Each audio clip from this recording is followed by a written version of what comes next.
వడ్ల కుప్పల మీదనే రైతులు చనిపోతున్న పరిస్థితి ఉంది. రాష్ట్ర వ్యాప్తంగా ఇప్పటికీ 5 రైతులు మార్కెట్ యార్డ్లో పడిగాపులు కాస్తూ దీనంగా ఎదురు చూస్తూ హార్ట్అటాక్తో కానీ వివిధ కారణాల వల్ల ధాన్యపు కుప్పల మీదనే రైతులు చనిపోయిన పరిస్థితి ఉంది. ఏప్రిల్ 15 జగిత్యాల జిల్లా కతలాపూర్ గ్రామంలో జలపతి రెడ్డి అనే రైతు మార్కెట్ యార్డ్లోనే చనిపోవడం జరిగింది.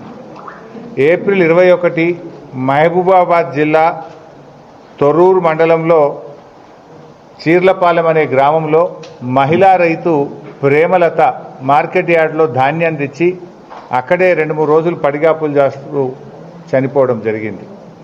ఏప్రిల్ 26 సిద్దిపేట జిల్లా చేర్యాల మండలంలో ఆకునూరు గ్రామంలో హనుమయ్య అనే రైతు వడ్ల కుప్ప మీదనే ఆకునూరు గ్రామం చేర్యాల మండలం సిద్దిపేట జిల్లాలో చనిపోవడం జరిగింది.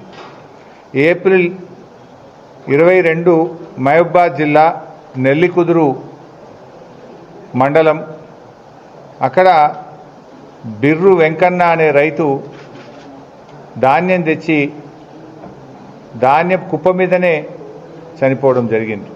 ఇట్లా చాలామంది రైతులు, అంటే ఇవి నిజంగా ఇవి నార్మల్ డెత్స్ కావు, ప్రభుత్వ నిర్లక్ష్యం వల్ల జరిగినటువంటి చావులు. ఒక రకంగా చెప్పాలంటే ఇవి ప్రభుత్వ హత్యలు. రైతులు ఇవాళ ఇట్లా చనిపోతున్నా ఈ ప్రభుత్వానికి చీమ కుట్టినట్టు కూడా లేదు. అందాల పోటీల మీద ఉన్న శ్రద్ధ రైతుల మీద లేకపోవడం సిగ్గుచేటు.